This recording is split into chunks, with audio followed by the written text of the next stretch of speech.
This is Carlene Thompson. This is my audience. My husband Norbert Thompson, my brother Sean McCoy, my brother-in-law Drew Card, my sister-in-law Emma Thompson Card, her friend Keisha, and my daughter Mary.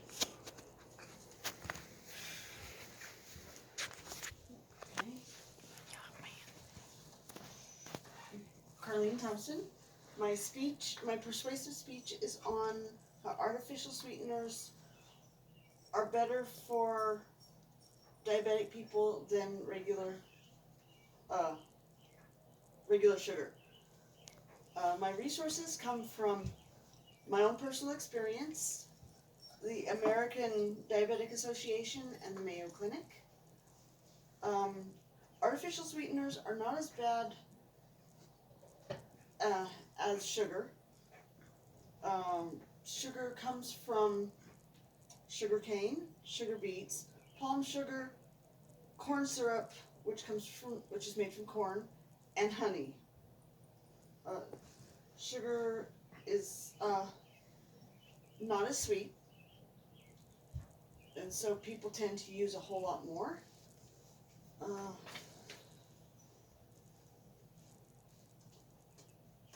Regular sugar tends to raise the internal blood glucose of those who use it, even if they're not diabetic.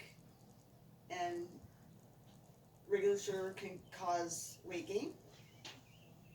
There's sugar in sodas, regular sodas, fruit punch, fruit juices, energy drinks, sports drinks, and sweet teas and other beverages like that. Artificial sweeteners are better for diabetics because they don't raise the blood glucose levels. Um, and there are many different brands, so it doesn't matter what brand you use, it doesn't raise blood glucose levels. Baking and cooking can be tricky with artificial sweeteners because sometimes when you're baking the like cookies, they don't brown as well, or like when you're doing like strawberry shortcake and you add the sugar in with artificial sweeteners, it tends to not let the juices flow, and so you have to add a little sugar, just a touch, or you can use like a blended sugar. I use Splenda. Um, my husband is diabetic, so I use a lot of it.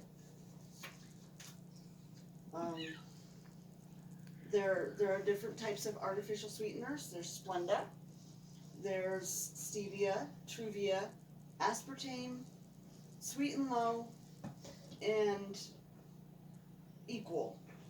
And then, like I said, there's also the blended sugars. They make brown sugar in the artificial sweetener, and then the regular. So that's definitely better than that. Uh, Artificial sweeteners are widely used in processed foods such as soft drinks, baked goods, candies, puddings, canned foods, jams and jellies, and dairy products. Numerous studies show that that artificial sweeteners are safe to use as long as you use it in limited quantities, and it's even good for pregnant women. My sister-in-law ended up with gestational diabetes when she was pregnant, and the doctor told her to use Splenda. Critics say that uh, artificial sweeteners can cause a variety of health problems, including cancer. This stems from when they were doing studies in the 1970s with saccharin. Saccharin caused bladder cancer in laboratory rats, but I'm in the understanding that they don't use saccharin much anymore. Can't even find it. Artificial sweeteners and other sugar substitutes help with weight management, but they aren't a magic bullet, so use it all in moderation. Artificial sweeteners and other sugar substitutes found in foods and beverages marketed as diet and sugar-free. They also include soft drinks and baked goods. People diagnosed with diabetes, by switching from real sugar to artificial sweeteners, can lose a great deal of weight just by taking out sugar alone out of their diet. The average person diagnosed with diabetes tends to be overweight from the start. And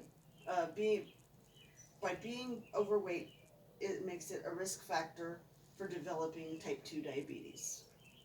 Other risk factors are lack of physical activity, family history, ethnicity, ethnicity, and age play a role. With the family history, you tend to have more type 1 diabetes because it's in the genes and the chromosomes. So that one's not quite as talked about in my speech. Diets high in calories from any source, including sugars, contributes to weight gain, and weight gain increases the risk of type 2 diabetes. Research shows drinking sugary drinks is linked to type 2 diabetes. The American Diabetic Association recommends avoiding sugar-sweetened beverages to help prevent type 2 diabetes. Diabetes causes more deaths per year than breast cancer and AIDS together. Diabetes nearly doubles chances of having a heart attack. A healthy meal plan for diabetics is generally the same as a healthy meal plan for anyone. Portion size is the key. The amount of carbs needed varies based on many factors, and you can talk to your healthcare provider to figure out the right amount for you. Eaten as part of a healthy meal plan, combined with exercise, sweets and desserts can be eaten by diabetics. And once again, portion size and moderation is the key. Although unknown why some people get diabetes and others don't, diabetes is not contagious. If type 2 diabetes, if your doctor says that you need to start insulin, it doesn't mean that you've failed at your diabetes proper care. Insulin use to bring your blood glucose levels down is a healthy way, and it's a good thing. Because fruit contains carbs, it can raise your blood glucose levels, and you need to take that into consideration when doing your meal planning.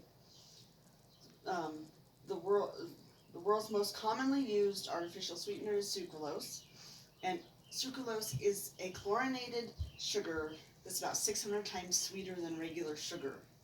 So, it's produced from sucrose. Only about 15% of sucralose is absorbed into your body. The rest is